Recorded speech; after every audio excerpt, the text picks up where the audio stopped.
Hi, this is Spencer Colgan from Spencer Colgan is Wallpaper. And we're on a paint job. And I wanted to show you a problem that I came across on, on a textured ceiling that we're about to paint. So the ceiling had an unprofessional repair done to it. This is the problem with buying houses that are flipped by people, by house flippers. You'll see that the standards of professionalism that are put into or not put into these types of homes vary widely, structurally sometimes, and also cosmetically. And this is a cosmetic issue. So what happened was, and perhaps you can already tell, you can see the bare sheetrock here, right? Now, if you read the texture box, you'll see that it says prime your ceiling first, right? And I can tell you that I see people tape the ceilings, they finish it with the plaster, the joint compound, and then they spray the texture on it. Well, this is the result. Look at the bonding that is present here, okay? All I did was, you see this ridiculous repair? It looks like somebody stuck bubble gum in it. So there was a hole in it, and so they decided they were gonna put a siliconized substance in there, caulking or whatever, and this is what it is. So I try to get it out, and then the rest of my ceiling just keeps coming off. Now look, keep your eyes like right about here. Watch this.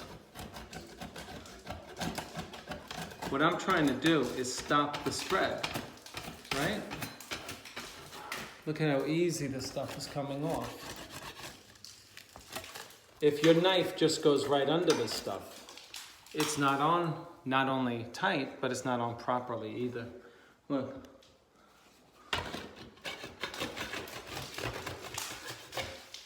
Look at this. Look at how easily it pulls away. So what do? Well, the first thing you do before the price of the job has to get raised is to try to arrest the problem. And the way to do that is with a very sharp knife. And so I'm going to draw a perimeter around the problem, so that I'm effectively cutting into the popcorn, but creating a perimeter beyond which the popcorn will not fray.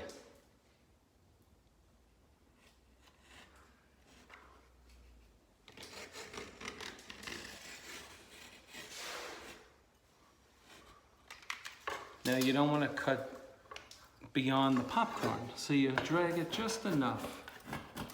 All right.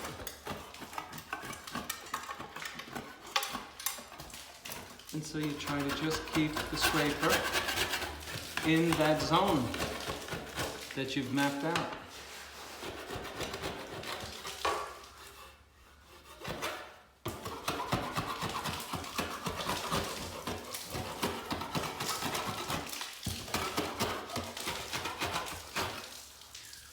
One good thing is that the blade is starting to go over the texture, meaning it's not going underneath it, which is good.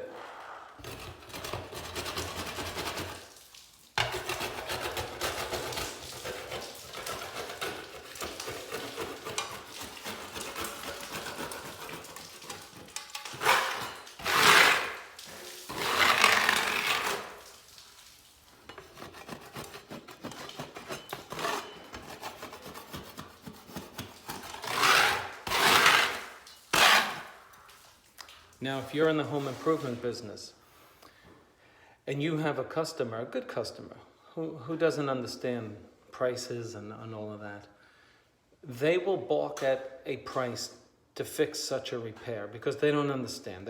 They might even think you're ripping them off. But when you do this, in order to do it right, you have to take the time, and that's what costs the money, to repair this. Okay, this area's got to get primed. This has to get sanded because this brown paper is exposed and we need to seal that up. And then we have to come up with a matching popcorn application. And so that repair takes expertise and time. And if your customer doesn't understand that, let them hire somebody else, okay? But you gotta do it right. You gotta do it perfectly. You have to understand how to do this. Okay, so I'm gonna end this video with telling you that this is what I've done. I've created a perimeter beyond which my blade did not go, fortunately. I'm now going to seal this up. I'm going to attach this texture back to the ceiling by putting a bonding agent on there, primer. It's a bonding agent. It's going to seal all of that, the point at which the texture meets the sheetrock. It's going to seal it in so that the moisture from the new texture doesn't cause the separation between this paper and the texture. This is paper, right? So if I add a liquid from new texture, what's going to happen? This paper will necessarily absorb the moisture, and then that moisture will cause, at least in a minute way, a separation between the substrate, which is the papered sheetrock, and the texture. It has to happen. Let me explain it again. So if I would have just now put texture on this, the moisture from the texture would be absorbed by the paper on which the new texture is going. This point at which the texture is already on the ceiling will necessarily get wet, and at the point where it has the old texture, it will separate in a hairline. You won't be able to see it, but it'll be enough for there to be a separation, and that won't reseal.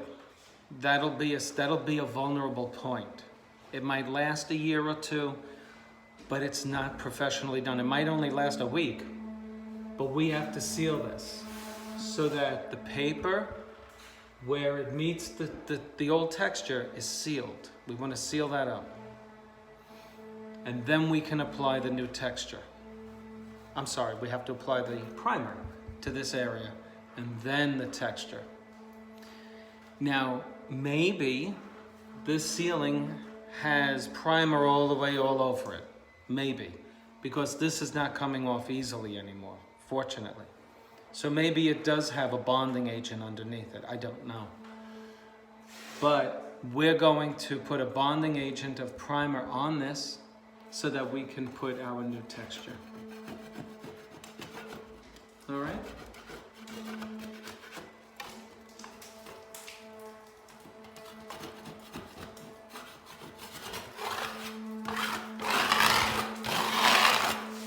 I generally find that this type of error is caused by cheap labor. I really believe that the people who did it know better. I believe that. This is a basic in construction. But I believe that because they weren't paid their price, they just did it. Or the other reason I think this is done is because the people who own the house, that is the flippers, these are notoriously bad construction people. They don't care if it lasts beyond the signing of the contract. If you're buying a house from a flipper, beware. That's all I can say. Because this is the quality of work that you're going to get from a house flipper. They're not going to put in the time or the resources or the materials to do it right if they can get away with not doing it. This is Spencer Colgan. Join me on the second frame of this video series on repairing a popcorn ceiling. Thank you for watching. Click on like and watch the next one.